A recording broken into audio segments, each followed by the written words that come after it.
543 से 850 संसद में क्या होने वाला है बड़ा खेल। क्या बदलने वाला है आपका वोट और आपकी ताकत। लोकतंत्र का नया चेहरा या सियासी गणित का बड़ा दांव।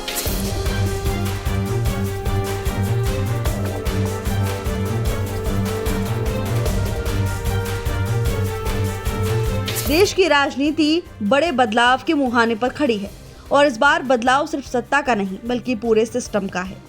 दरअसल संसद में पेश होने वाले 3 बड़े विधेयकों ने संकेत दिया है कि आने वाले समय में भारत की लोकतांत्रिक संरचना पूरी तरह बदल सकती है।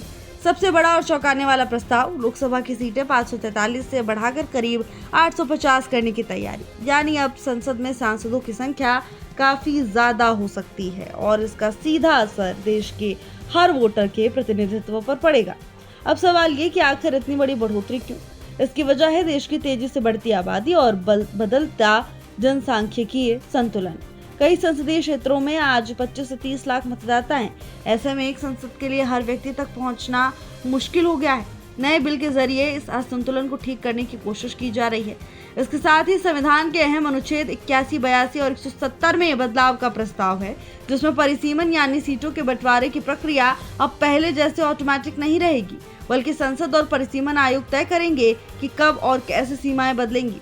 लेकिन इस पूरे बदलाव का सबसे बड़ा और संवेदनशील पहलू है महिला आरक्षण। अब तक महिला आरक्षण को जनगणना और परिसीमन से जोड़कर रखा गया था, जिससे इसके लागू होने में देरी हो रही थी। लेकिन नए प्रस्ताव के तहत इसे सीधे परिसीमन प्रक्रिया से जोड़ दिया गया है। यानी जैसे ही नई सीटें तय होंगी 33% महिला आरक्षण लागू हो सकता है। इसका मतलब है देश की राजनीति में महिलाओं की भागीदारी तेजी से बढ़ेगी। अब बात करते हैं परिसीमन आयोग की, जो इस पूरे बदलाव का केंद्र होगा। यह आयोग बेहद शक्तिशाली होगा, सुप्रीम कोर्ट के जज की अध्यक्षता में काम करेगा। इसके पास सिविल कोर्ट जैसी शक्तियां भी होंगी। ये तय करेगा कि किस राज्य को कितनी सीटें मिलेंगी और उनकी सीमाएं क्या होंगी। दिल्ली से लेकर जम्मू कश्मीर और पुडुचेरी तक हर जगह इसका असर दिखेगा। खास बात यह भी कि जम्मू कश्मीर में पीओके के लिए 24 सीटें खाली रखने का प्रस्ताव भी बरकरार है, जो भारत के दावे को मजबूत कराता है। हालांकि एक बड़ा सवाल लोगों के मन में है, क्या इससे मौजूदा सरकारें गिर जाएंगी? तो जवाब है नहीं। ये बदलाव तुरंत लागू नहीं होंगे। मौजूदा लोकसभा और विधानसभाएं अपना कार्यकाल पूरा करेंगी।